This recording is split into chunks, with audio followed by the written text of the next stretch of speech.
Namaskaram. One second.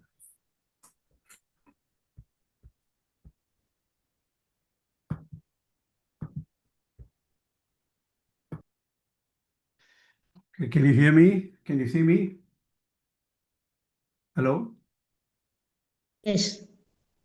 Okay. Namaskaram. Sorry for the delay. I totally forgot, lost count of time. Let me share the screen.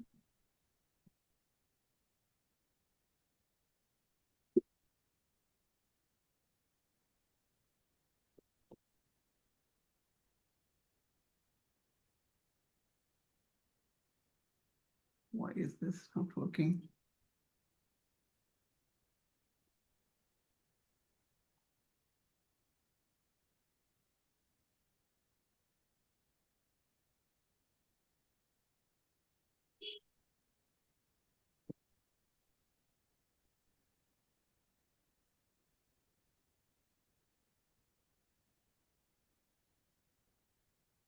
కొంచెం late చెప్పు.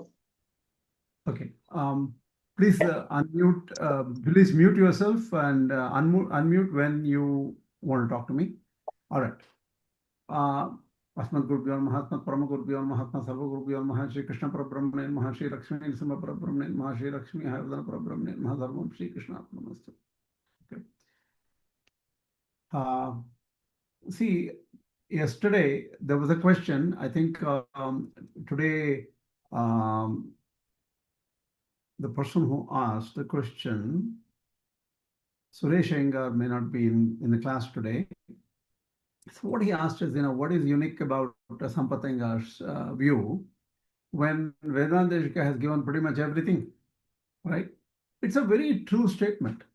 But I wanted to think about, that kept me thinking, saying that, what am I doing? Am I just wasting my time looking at Satyāṅgar's book, which is so complicated to read because its English is hard? And if it is already there in the Vedāntic's Bhashya, we should just take up Vedāntic's Bhashya and then summarize it. Actually, it is not true. Whatever, in fact, I also felt bad that we have started Satyāṅgar's view on Kena Upaniṣad for the last, how many lectures? Probably like 10 lectures, right? More than 10 lectures, maybe. Why is it not clear that his contributions are somewhat unique? That was also my problem, saying that maybe I didn't teach them properly, maybe I'm confusing them or whatever it is. Because the introduction given, if you look at this book, this is the only printed book my grandfather had. Īśāvāsya Upanishad by Satyāṅgar, right? In this, it's a very small book. If you look at it, it's only a small page, 100 pages. That's it. 100 pages, less than 100 pages. And in this, the introduction, what I gave, the introduction is about 10 pages or something like that. The introduction, which I gave, are more than 10 pages. That's what I summarized in the last, because the whole approach he took was very unique. But I think it may not resonate with some people. Okay, it's highly possible that it may not resonate with some people. But I was thinking about what attracted me towards my grandfather's book after a long time. I want to give you something about this is my personal view, and obviously you or many people in the audience may not even agree with me. This is only my personal view. I'm telling openly, because if you're sitting in my class, this is what I follow and this is what I believe in. What is this? Sampradayik Acharyas, like even when I was like just 10 or 13 years old, I got my Samashayana and Bharanyasa done by Ahobel Madam Swami. Okay, so I had learned a little bit of Rahasatraya at home, because my grandfather, my mother's father, was teaching Rahasatraya Sara, Ramayana, Rahasatraya Sara, Tiruvazhamozhi, and all these Sampradaya Granthas my grandfather was teaching at home. And most of the Sampradayik Acharyas like Ahabhayamadam or Andavanashramam or many other people, they teach the Sampradaya Granthas.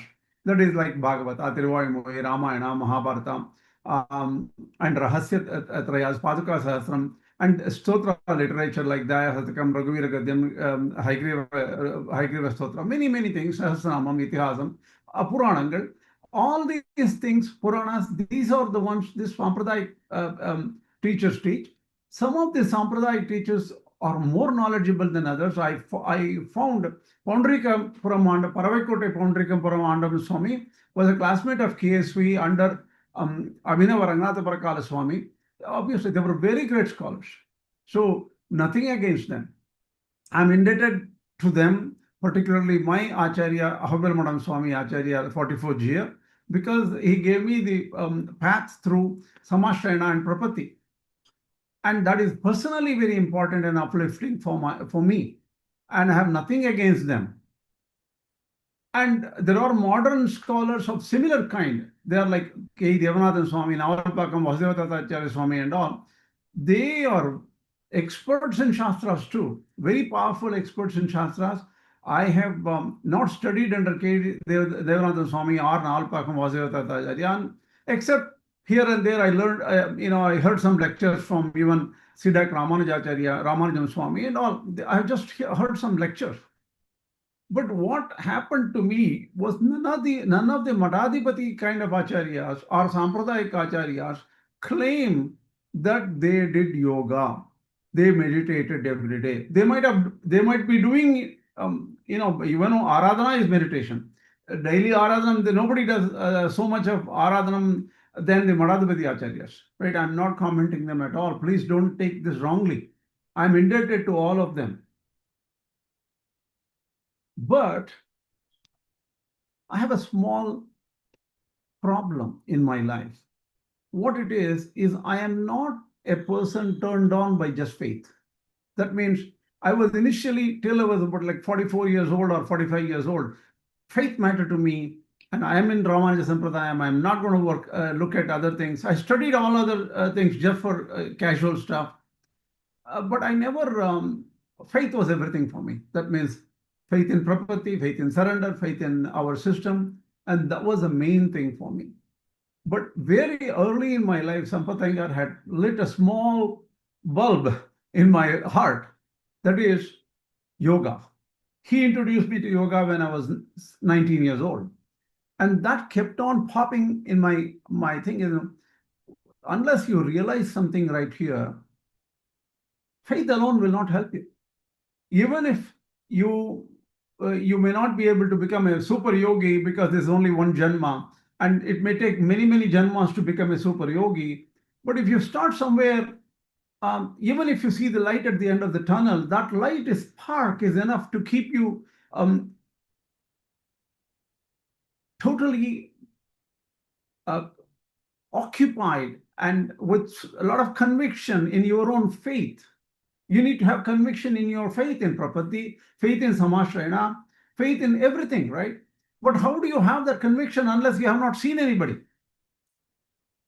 You have not seen God, you have seen temples, but you need a very powerful faith hidden in your heart, which is constantly lit, like a lamp lit, which never goes away, which never extinguishes.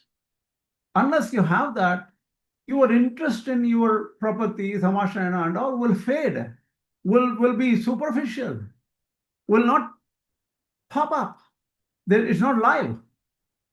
So I always felt the need for direct realization right here, right now.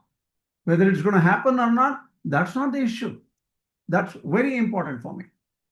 So what happened was I slowly, because Madhadipati Acharyas and all these Acharyas did not talk much about yoga, my focus started, diverting towards yoga. I have no disrespect, or I don't even have disbelief in Samashrayana or Prapatti. I believe in Samashrayana and Prapatti totally, because I know that even if I do yoga, I may not be able to achieve anything in this lifetime. So Shamashan Prapati is very important for a Sri Vaishnava. I'm saying from my own perspective because that you know whom you're talking to. And if you want to disconnect and not listen to me at all, you're welcome, actually.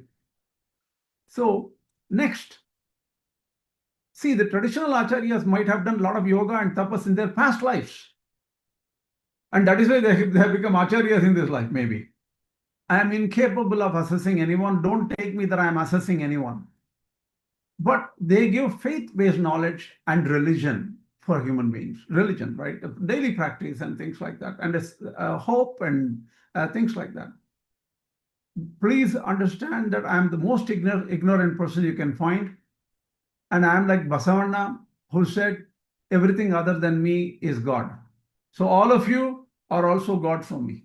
Without you, I would be bored to death in this phase of retirement. Really, I would be bored to death. I wouldn't have any purpose. You gave me a platform to talk to. So I am indebted to all of you. So with this perspective, I will tell you why I am focusing on Sampathangar's views. See, just to give you a small intro to my other acharyas, C. Anantacharya, I learned Sanskrit from him when I was young, 8th grade. N.T. Srinivasa taught me from 8th grade to till I was bachelor's, third year in bachelor's or something. And Ananta Krishna Shastri taught me because I could not attend N.T. Srinivasa class. Ananta Krishna Shastri taught me Nyaya text. Kuroda Subramaniam recently taught me some Vyakarana texts. Recently, last year, right? These are all Samanya Shastras, Tarka, Vyakarana, Kavyas, Nataka, and all those things. S.M. Srinivasacharya and Anantarangacharya taught me Vedanta. Both of them had written tons of books. They are masters in their own way. KSV and Sampathaṅgar were the only two of my teachers who taught me in my life of 67 years old. I'm pretty much like 67 years old. These are the two only people who said they meditated daily for decades. I somehow liked it just resonated in my heart that, oh my God, these guys they did meditation. They would have seen some light at the end of the tunnel. They bring a different perspective. Why don't I focus and focus clearly on what they said? So I'm now nitpicking, going deep into what these people said.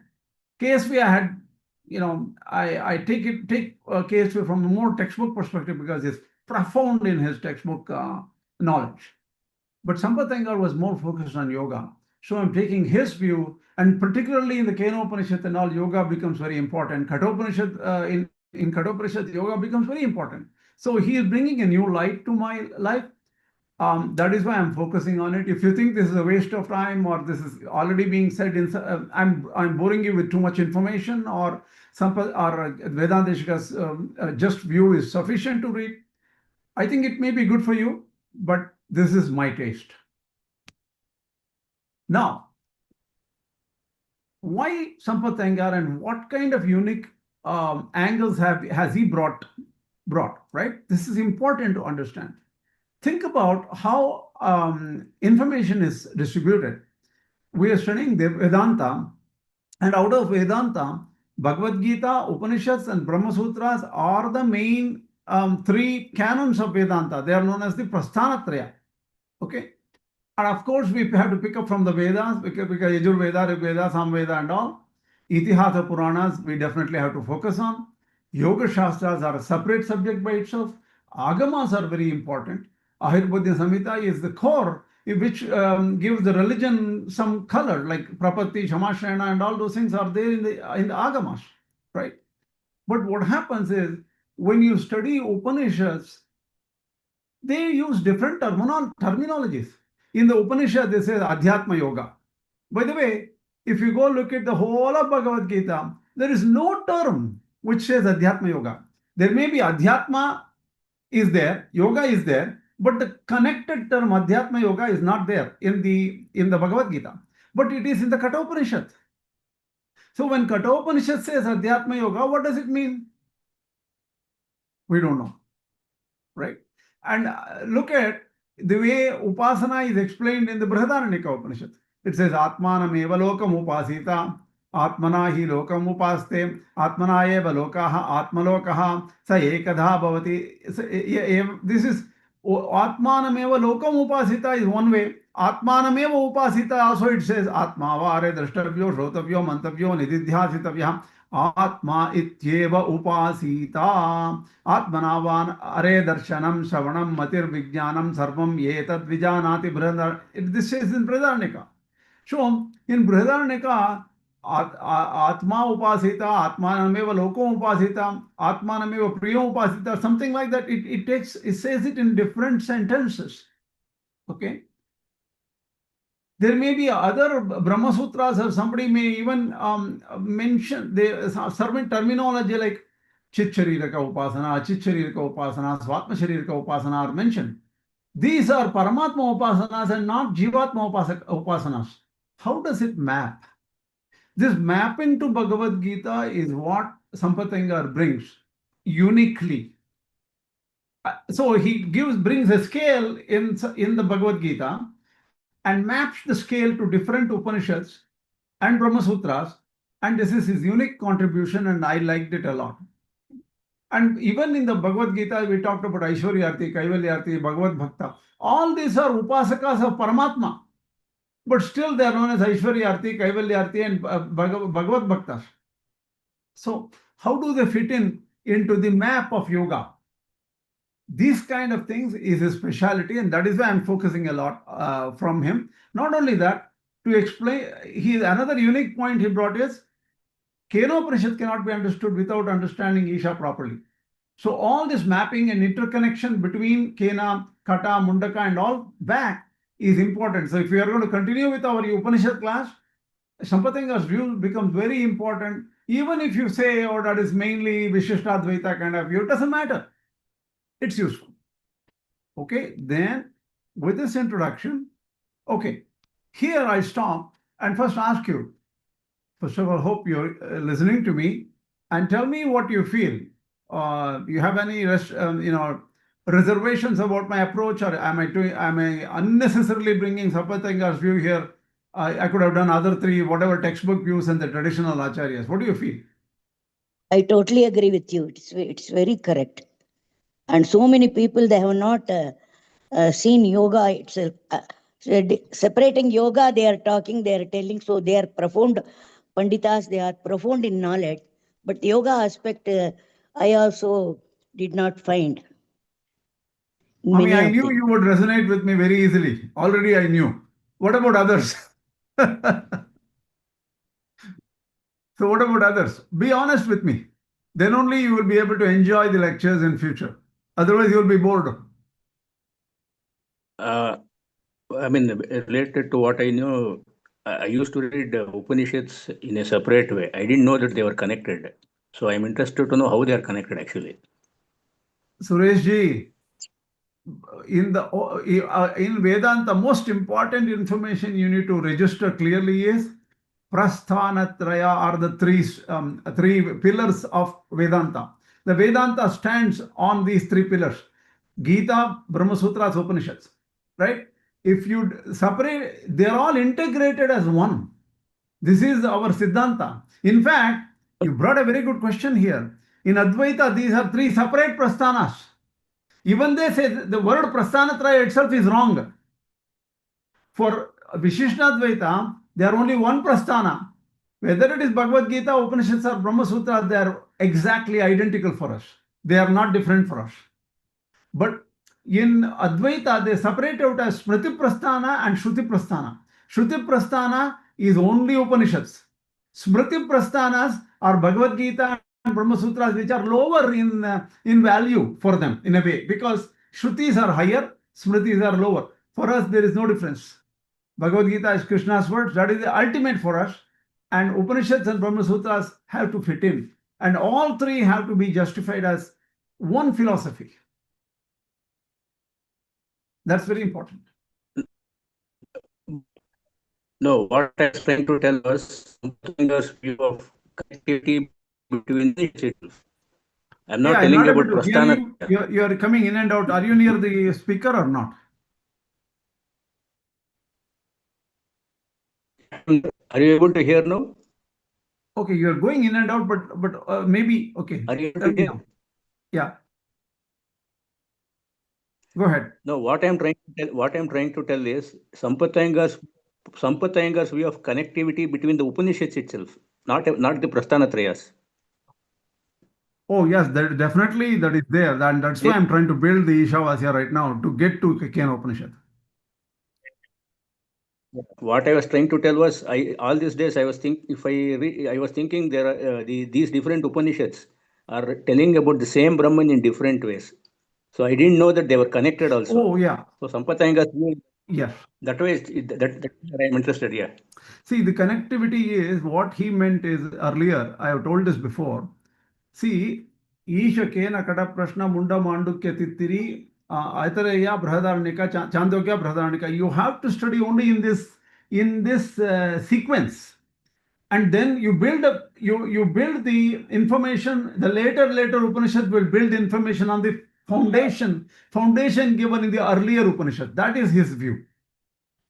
And another obvious view is he brings a yoga into all this very seriously, and that is interesting, and connectivity to Bhagavad Gītā. That's what he brings. Okay, now let's go. Sorry, I've already spent so much time today. Let's go see how much we can finish today. Yesterday we were doing these two slides. I'm just bringing you back to verse number 5 and verse number 6 on the Īśāvāsya. I didn't have too much time yesterday because I lost it through some other thing. I had to go to an event yesterday last night, and my weekend was messed up, so I could not prepare too much. But we'll come to one level called Sāmya-yoga. What does Sāmya-yoga mean? We'll come to that level today and finish it. Okay, what is it? See, this is the slide I showed you earlier. There are two types of yoga possible, particularly. One is a focus on jīvātma and the other is a focus on Paramātma. That is possible.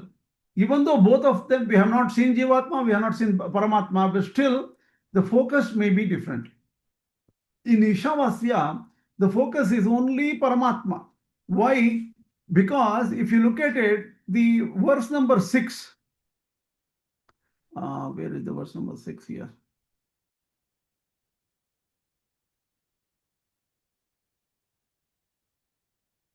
Kurvan Neva is second, then Asurya Namate Loka, then Anejadekam is 4, and then next is Tadejati, Tanejati, Tadure, Tadvadantike, that is 5. And now the next one is Yastu Sarvani Bhutani Atmanyevanupashyati Sarvabhuteshu Chatmanam Tatona Vijugupsate, that is number 6. See, here is the first time Atma word is used here. Yastu Sarvani Bhutani Atmanyevanupashyati Sarvabhuteshu Atmanam Tatona Vijugupsate. Atma is again used here in the 6th verse of the Īśāvāsya Upanishad. Before here Atma means Paramatma in Īśāvāsya Upanishad. Now, earlier in the same Tadejati, Tanejati is all referring to the same Īśā only, right? Anejadekam refers to Īśā. Asurya Namate. This is again a warning that if you don't follow the rules, somebody will go to hell here, right? And then Kurvaneva Karmani, the actions have to be done because that's prescribed and that's the will of Ishvara. And the first one is Īśāvāsyam idam sarvam yatkincha jagatyam jagate. That also does not mention Atma. Here the word Atma is mentioned only with reference to Paramatma and not jīvātma. So in Īśāvāsya it skips the whole of jīvātma sakshatkara process. It skips and goes to Paramatma sakshatkara right away. But how can you get the capability to see Paramatma? You cannot, unless you have already passed the exams of jīvātma. In the jīvātma sakshatkara, what kind of exams are there? First thing, you have to first figure out that there is an Atma. Then you have to do, if you take up the Bhagavad Gītā kind of methodology, you have to have finished Karma Yoga, jñāna-yoga to have some realization of jīvātma. Then only you can do Bhakti Yoga. Bhakti Yoga is the only time when you focus on Atma or Paramatma, there Paramatma, right? So if you break it down into smaller pieces, In the initial second chapter of Bhagavad Gītā, it is Sthita Prajna. Even to get to Sthita Prajna, there are so many lower levels you have to pass. And for mind control, Indriya control, and then and to get Indriya control and mind control, you have to focus on Krishna, Yukta Asita Matparaha. And afterwards, in the Sthita Prajna, you break it down as 4. In that 4, I only remember Vyatireka Samjna, Vashikara Samjna, and all these things are in. There are 4 stages of Sthita Prajna, and that is mentioned only in Rāmānuja Bhashya, by the way. So that is also separate. Then you get Brahma Nirvana. Brahma Nirvana is the last phase of that is just perfection of Atma Avalokana. That is only you are seeing yourself. All the way you are meditating on yourself. Even though you keep Krishna in mind, your focus is meditation on who am I. Then it goes, Karma Yoga is explained in 3rd chapter. 4th chapter is about jñāna-yoga. Then in 6th chapter, Dhyana-yoga is explained. In Dhyana-yoga, there are 4 verses in the 4 verses. We'll come to that. Okay, that is the whole topic here. The topic is, if the 6th chapter directly jumps into Paramatma Dhyana, how do you get here? So the capability of anybody who can study the 6th chapter, 6th verse of the Īśāvāsya and put into practice, they should have already got Atma Sakshatkara to a very high level. That is what is being mentioned, and how does it map to Bhagavad Gītā is what is mentioned. Let me go further. We have already covered this particular slide. I'm just doing it just to review. In both these experiences, the experiencing principle is the apperceiving self. That is, I know, there is the experiencer. I am the experiencer. That's what we know. So a self-realization is not considered aparoksha jnana or apperception. It's not. It's just realization that I am the knower, I am the feeler. Self-realization is an action, anubhava, experience of this jīvātma. Direct realization. So, jīvātma-sakshatkara is explained in the first 6 chapters. Only after getting jīvātma-sakshatkara, which is mentioned as Sāmya-yoga by Arjuna himself, etasyaham na pashyami, that will come later. So that Sāmya-yoga first have to be finished. Only then the next yoga of Paramātma-anusandhana is possible. That Paramātma-anusandhana is possible in 2 ways. Paramatma can be taken as Swatma Shariraka Paramatma Apasana. That means Paramatma is the inner soul or the inner Atma of me. That is an advanced method. There is also one little bit lower method, Brahmatmaka Swatma Anusandhana. Brahman is there, I am dependent on Brahman, he is my soul, but the focus is on Jīvātma, Swatma Anusandhana, Jīvātma only. So these are, even to get to this level, you have to have Sāmya-yoga completed. And that is what is mentioned here. By the way, other Acharya like Shankaracharya, Madhvacharya do not separate it out. Everything is Brahma only for them.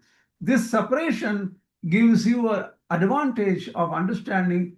You cannot directly jump into the 10th floor of a building. You have to take steps from 1st floor, 2nd floor, 3rd floor, and slowly. And every floor has so many risks and disadvantages and problems, and you have to face.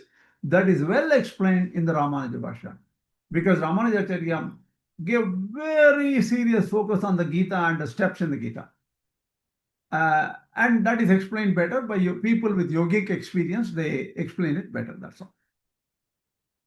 Before taking the 2 of the steps which I mentioned, in the last, as the Swatma Sharirika Paramatma Anusandhana or Brahmatmaka Swatma Anusandhana, we have to go here. That is, process of identity or similarity. Identity, ekatva, is similarity for Rāmānuja Ācārya, because you will never become identity right here. Maybe you ever never, right? So this involves seeing the equality of all selves and God, a process known as ahangrahopasana. See, even this, I did not know properly. in the Upanishads and in the Brahma Sūtras, a term called Ahangrahopasana comes. How do you understand this term? I didn't know that is same as the Sāmya Upasana. That is the first 6th chapter, 4 shlokas. These 4 shlokas explain Ahangrahopasana. And how do you connect what is there in the concept in Varadācārya or something to Bhagavad Gītā? So, honestly, I was lucky that I found this book. This is the only book which connects it properly. Then there are 4 courses in this process. That is the 4 shlokas explained in the Samatva or Sāmya. And that is also known as jñāna-yoga in the Kena Upaniṣad. So now you know you're mapping Kena Upaniṣad with Gita and also what was said in the Brihadaranyaka or something which is known as Ahangrahopasana. Maybe that term comes somewhat in the Bhashya on the Brahma Sūtras or somewhere, right? So now we know these are relate and they relate to the same steps. So the Arjuna says, Yoyam yogas tvaya proktaha Sāmyena Madhusūdana. This is the verse towards the end of the 6th chapter. He talks, Arjuna himself summarizes the 4 stages there as you're talking about Sāmya-yoga here. The uniqueness of these 4 levels and 4 verses are explained by Rāmānuja Bhashya. For Rāmānuja Ācārya, all the 4 verses only refer to jīvātma-sakshatkara, or only refer to the to jīvātma level only, not to Paramātma. The Paramātma level comes only after 7th chapter for Rāmānuja Ācārya. The other Acharya thinks that, oh, Brahman himself is mentioned here. Okay. These are the few verses. I took it out because I found out that unless you study just these 4 verses properly and study Rāmānuja Bhashya on it properly, and that to identify uniqueness of Rāmānuja Bhashya here, you will not be able to understand future properly. Okay. Here, the first verse is 629. Sarvabhutasthamaatmanam sarvabhutani chatmani ikshate yoga yuktatma sarvatra samadarshanaha. Please go to Rāmānuja Bhashya and learn it, understand it carefully. I'm not going to go through every sentence of Rāmānuja Bhashya, but I'm just going to mention some highlights of this. Right. Here, Sarvabhutastam Atmanam, Rāmānuja Ācārya takes, in every one of us there is Jīvātma. See, we are going from matter. When people get mixed up in matter, get attracted to matter, and they will not be able to come out every day, they will be experiencing matter only and pleasures only. And those pleasures are very, very small, but still people are stuck in matter. It is like Punascharvita Charvanam. That means like how in the Bhagavata, Prahalada explains to the Rakshasas, this material happiness is like chewing the sugar cane over and over again. Yesterday's sugar cane, again pick it up in the morning and chew. As if there is a little bit of extra, minute drop of extra sweetness there. Next day you pick up the same sugar cane and start chewing it. So this is how we are experiencing material pleasures. So you have to go from material to the Jīvātma, what am I? Then you have to go into the Paramātma, which is what is inside me, kind of thing, right? So Sarvabhutastam Atmanam, first he only sees that I am similar to the other people. So similarity of all jivas. And now question comes up. See, in yoga, you can only meditate on yourself. You are not meditating on every self outside, right? Oh, I'm meditating on self inside the Suresh ji, meditating on this self inside some other person. Like that, we are not meditating. Bhagavad Gītā says, you meditate on yourself, but keep Krishna in mind initially, keep Krishna in mind. But when you go further, you will know more about yourself. So when you know only yourself, how do you know that you are similar to the others? For that, Ramanuja Ācārya says it is Tali Pulaka Nyaya. So when you boil rice and you want to make sure rice is cooked properly, you will not pick up every speck of rice and see whether it's cooked, You don't have to pick up everything. You pick up one. So by knowing yourself, you know that the others are also similar. In that sense, you have the Sāmya.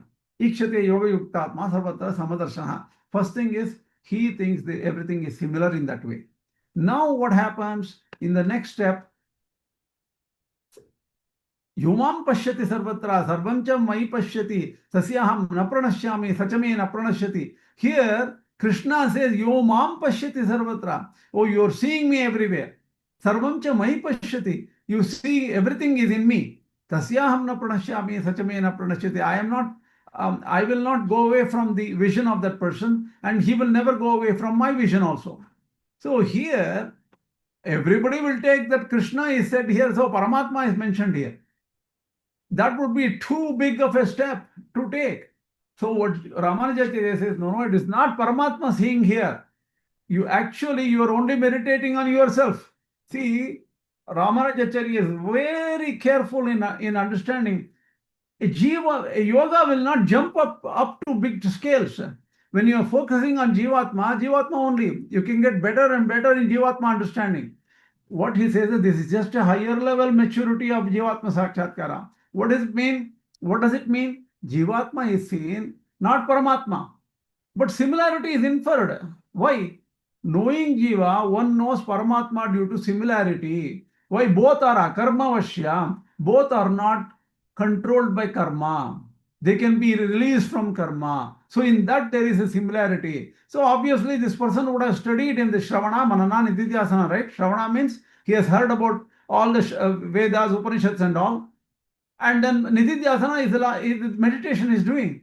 So in earlier phases itself, he knows that, oh, Paramatma is also not bound by karma. I am also not bound by karma. In that there is similarity. Yumam pashyati sarvatra, only you see the similarity aspect, not Paramatma there. Paramatma is not even the focus of the meditation there. You started meditating on only Jīvātma mainly, but you took the help of Krishna just to help you go further, because you are incapable to even win over your sense control, mind control, and all these problems. You can't handle it. Right? That is the next step. The next step is Sarvabhuta Stitvam Yomam Bhajati Ekatvam Asthitaha Sarvatha Vartamanopi Sayogi Mai Vartate. Here, Krishna says, I am in every Sarvabhuta Stitam Yomam, I am in everybody. Bhajati Ekatvam Asthitaha. Then you think that you meditate and you worship with oneness in mind. Sarvatha vartamanopi sayogi mai vartate. Even if that person is not meditating and coming out of the stage of meditation, he is in me. Sayogi mai vartate. Rāmānuja Ācārya carefully interprets it. So look, this is even here, he is not directly seeing Krishna. He is only seeing some similarity with Krishna. What is it? Asankuchita jñāna-yoga ekatvam. What happens is, see, thing is, as purity of Jīvātma increases and all the blemishes and papas will go away, Jīvātmas become vibhu. So Jīvātma's dharma-bhuta, Jīvātma is small. According to Avishta-dvaita, Jīvātma is only minute, right? But the thing is, the dharma-bhuta jnana, the light, the luminance, that jnana is going, it becomes bigger and bigger. It is not constrained by karma. Because it's not constrained by karma, it goes everywhere. So in that sense, I am similar to Paramatma. That is also studied through Shastra. Here, Darshana is still in Jiva only. So he is not seeing Paramatma. Darshana is, he is seeing only Jīvātma. But he knows that he is similar to Paramatma. That's all. Atma upamyena sarvatra samam pashyati. The next stage, Atma upamyena sarvatra samam pashyati Arjuna. Sukham va yadi va dukkham sayogi paramo mataha. Here, what he says, whether it is sukha or dukkha, he sees every one of us, all Jīvātmas are similar, whether it is dukkha or sukha. Here, the Ramanuja Bhashya is very unique. See, look, he gives an example. Somebody out there, somebody you read in a paper, somebody whom you don't even know, some Eskimo guy had a baby boy. What does it mean to you? Nothing. Some other person somewhere in South Pole, somewhere, that person's child died due to some problem because or, some shark came and swallowed, or something happened in South Pole, whatever it is. What does it matter to you? Pretty much nothing. Similarly, if my own child dies, or if my own child is born, both, whether happiness or unhappiness, does not occur in my mind.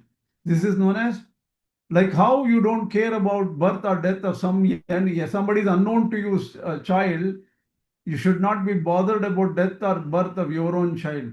That is the state of yoga, which that person gets. Even here, it is the high level of jīvātma-sakshatkara in a way. And here you only seeing darshana is jiva only. So what is visible to you is jiva only, not Paramatma. All these four stages are taken as jīvātma Sāmya-yoga. And Rāmānuja Ācārya is very logical here, because Krishna brings in the 7th chapter, yoyam yogastvaya, what is it? 7th chapter beginning, it says, that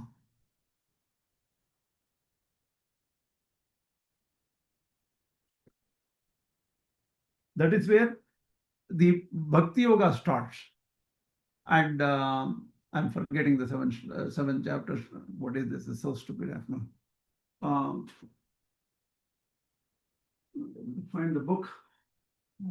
Kept it somewhere. Okay. Look at the 7th chapter, first shloka. There it says, in the last verse of Bhagavad Gītā, 6th chapter, it says, Yoginamapi sarvesham matgatenantaratmana shraddhavan bhajate yomam same yuktatamo mataham. Among all yogis who meditate on me, he is yuktatama. And that meditation on me is not explained in the first 6 chapters according to Rāmānuja Ācārya. Meditation on Krishna is explained only in the 7th chapter and onwards. That is where 7th chapter, details of Krishna are mentioned only in the 7th chapter, right? This is interesting. Hold on a second. Just hold on a second. I'm just going to bring the book.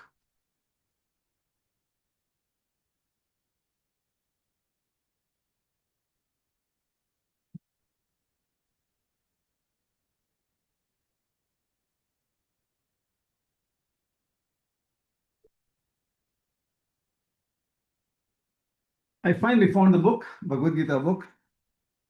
See, 7th chapter, first shloka is Sri Bhagavan Vacha, Maya Sakta Manah Partha, Yogam Junjanmadashraya Hasamsham Samagram Mam Yatha Jñāsyasi Tachrunu. Look at how clear Krishna's words here. Sri Bhagavan Vacha, Maya Sakta Manah Partha, attracted only to me. Maya Sakta, attracted to me.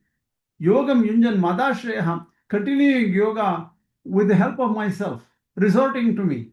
Asamshayam samagram mam, without any doubts, and you will know everything. Yatha jñāsyati tachrunu. I will tell you now how you will know me without any doubt, completely, samagram. You will know me completely. This kind of clarity you will not find in the first 6 chapters. That is why Rāmānuja Ācārya says even Krishna is mentioned in the first 6 chapters. It is not taken seriously. That is predominantly jiva focused.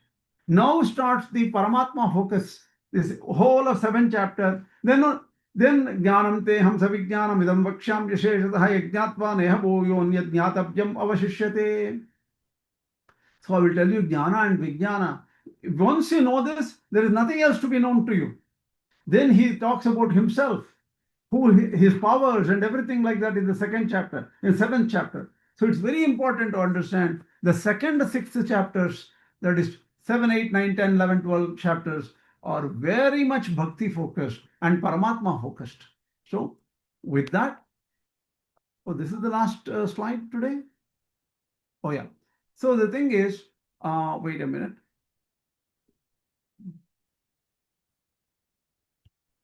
Okay. You know one thing, I will stop here because this was an important section I wanted to finish. I had not finished it earlier to this clarity, I think. Was this useful? Do you understand where I'm going? Yes, it is to use. It is good. And one thing, the rice analogy seems to cover a high level summary of Vishishtadvaita itself. Correct. Yes, sir. True.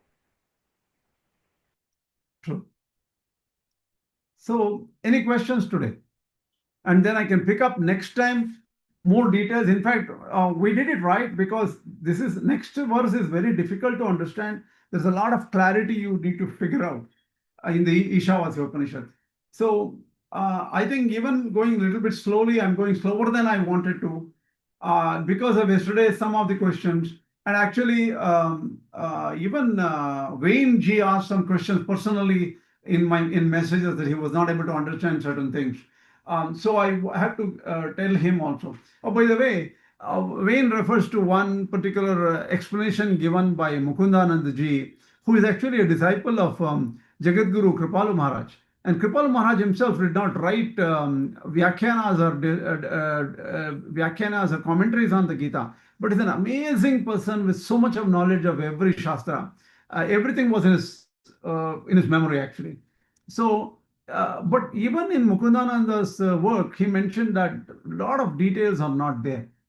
But by the way, only when you look at traditional acharyas like Shankara Ramanuja Madhva, you can find details.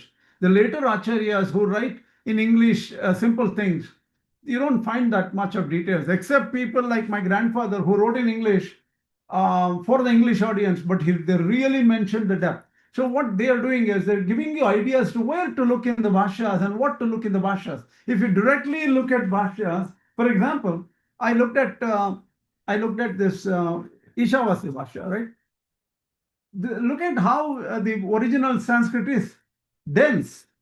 You can see, right? Totally dense. And each Acharya is the Īśāvāsya bhashya. These are all Īśāvāsya bhashya. Very dense. And and another thing, Vedāntic also goes text by text. He doesn't go cross system, cross Bhagavad Gītā, cross Upaniṣads and all. He only goes by text by text. Only a person who knows all these things and how they connect together can put it properly, and that's useful to me. Hope you're all enjoying. Instead of getting confused, you're having some value out of all these things. Enjoying it, and one question comes to my mind. Do the differences in interpretation occur also due to the ways in which the Advaitins and the Vishishtadvaitins study these Upanishads? For example, True. Advaitins study the prasthānatraya separately, differently, but Vishishtadvaitins consider all connected. So, is it also possible that the interpretations are also related to the way they study it? True. The way they study and the priority they give. Say Advaita give priorities to only Aham Brahmasmi kind of Mahavakyas main, right? And rest of them becomes less important to them, right? So that is also there. It's three separate schools, right? They're separate schools with separate ideology. And I consider it just like how long time like I told you, if you have a wonderful, brilliant, beautiful river which is very, which is going around, turning around and things like that. If you look at the same river from different peaks on hills which are around that, you see a totally different scenery of the picture of that river, right? Similarly, these acharyas looked from different angles and found different types of truths. The real truth is found when you, not because you study Shankara, Ramanuja, Madhva and all these textbooks. You have to experience it actually yourself. Then only you will find the real truth. That comes under Nididhyasana territory, not in the Shravana Manana territory, right? So that's far away. Thank you. Namaskaram. Right. Any other question, comments? Where is the if all the four shlokas are referring to only Jiva here, Yes. and in the last shloka he praises the yogi who meditates on Bhagavan. Where Correct. is that? Where does that switch occur in this particular chapter between the Jiva and towards Paramatma then? Within 6 chapters, there is no switch. Yoginam api, there is a one switch. Apratak siddhatva. See, here I did not mention, good question you asked. See, asankuchita jnana, the 631, right? It says asankuchita jnanaikarataya ekatvam, not swarupa bheda, swarupa abheda, right? So, but apratak siddha. So if Jivatma, Paramatma are not one in Swarupa, but they are connected eternally.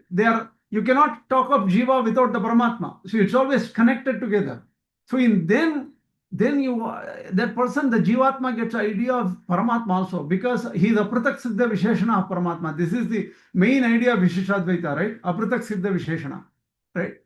So even here, he only knows Paramatma somewhat, because he is closely related to Paramatma. Even in the end of first six chapter, Yoginam api sarvesham madgatena antaratmana, there api sarvesham includes all yogis in what is said in the past.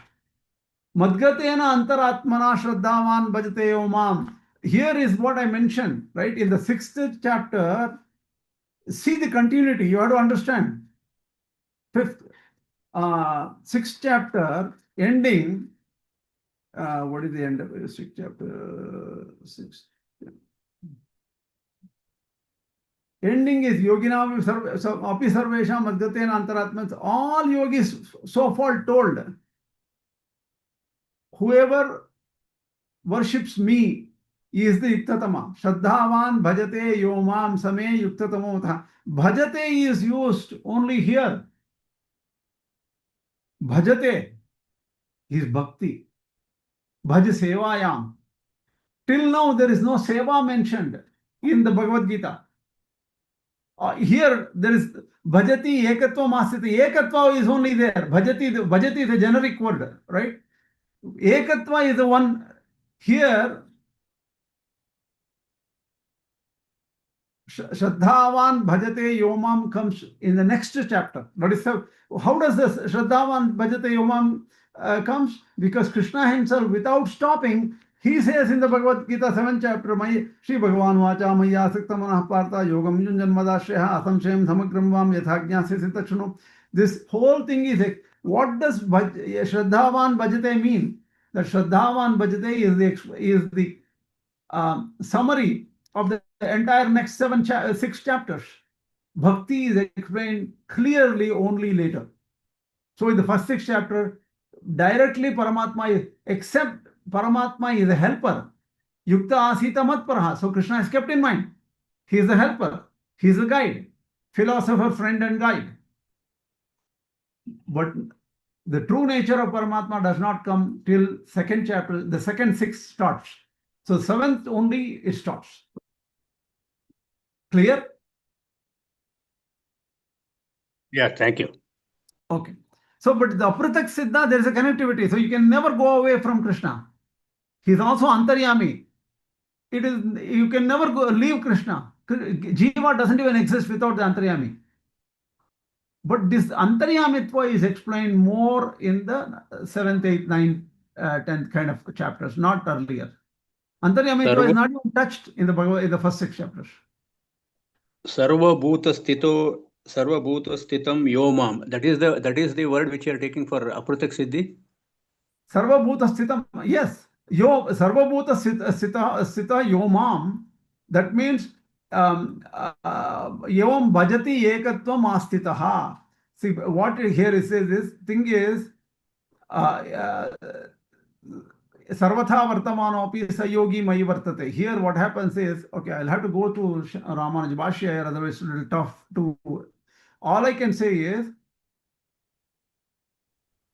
he is not able to see Krishna there, but he is seeing similarity to Krishna. Similar to Krishna, how? Because you are only meditating on Jiva, because you cannot meditate on Krishna yet.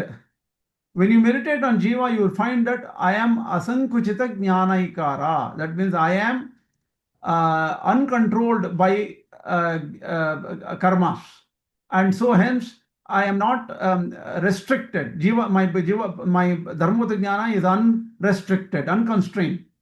In that sense, I am similar to Krishna. See, he is inferring that he is similar to Krishna. That's all here. Ekatva is only in similarity.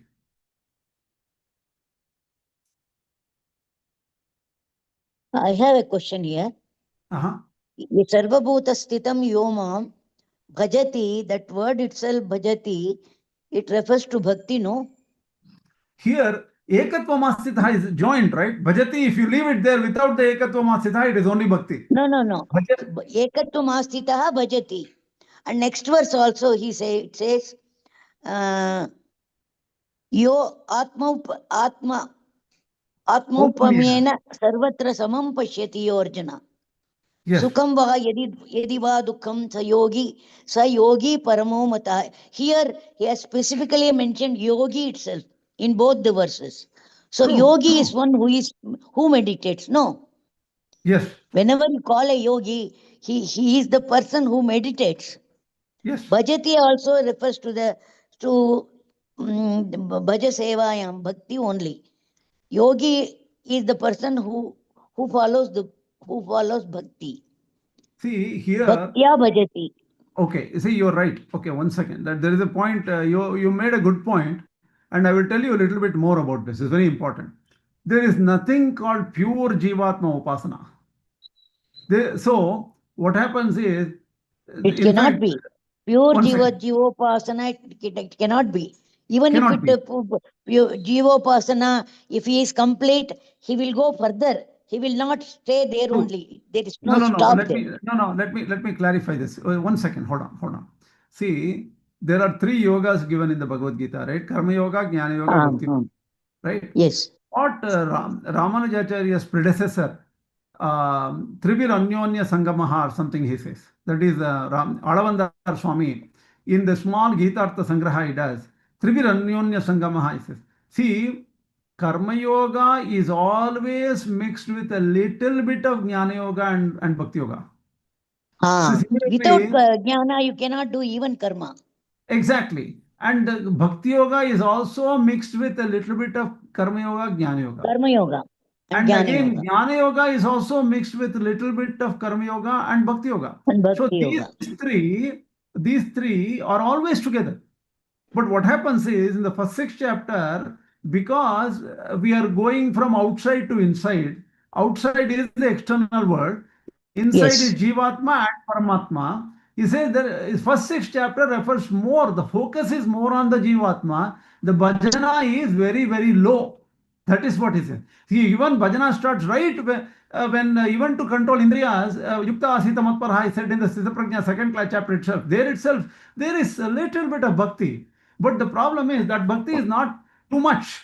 Bhakti is only to, oh my God, I am not able to understand myself out of this prakriti. Prakriti viyukta atma, I cannot understand. Krishna, can you help me? Krishna says, hey, you have to keep your mind calm. Krishna, even that I am not able to do. Can you help me? If you keep your indriyas under control, your mind will become in control. That also I cannot do. Krishna, can you help me? Then he said, just keep me in mind and go further. It's more like a friend helping you, giving a helping hand. But the focus becomes bhakti only in the 7th, 8th, 9th, 10th, 11th chapters. That's what. So the higher level percentage of bhakti becomes more in the second. Concentration increases day by day. Like that's what is mentioned here. See, one important aspect of it is you need to understand like a shell. It's almost like an onion peel, right? If you peel the outer layer, you can get to the inner layer. Then you have to peel the outer layer, again you get to inner layer. What Rāmānuja Ācārya says is, nobody can directly see Paramatma. You have to see yourself first. When you penetrate, go through you, then you can see Paramatma. That can go only through us only. There is no other way. There is no other way. There is no other way. This is fundamental even in yoga, right? Everywhere. Everywhere. This is the idea well argued in Ramanuja Bhashya. That's all. Thank you. All right. Asmat Gurubhyo Namaha, Asmat Parama Gurubhyo Namaha, Asmat Sarva Gurubhyo Namaha, Shri Krishna Parabrahmane Namaha, Shri Lakshmi Nrsimha Parabrahmane Namaha, Shri Lakshmi Hayavadana Parabrahmane Namaha, Shri Sarvam Shri Krishna Arpanamastu. Namaskaram. Namaskaram.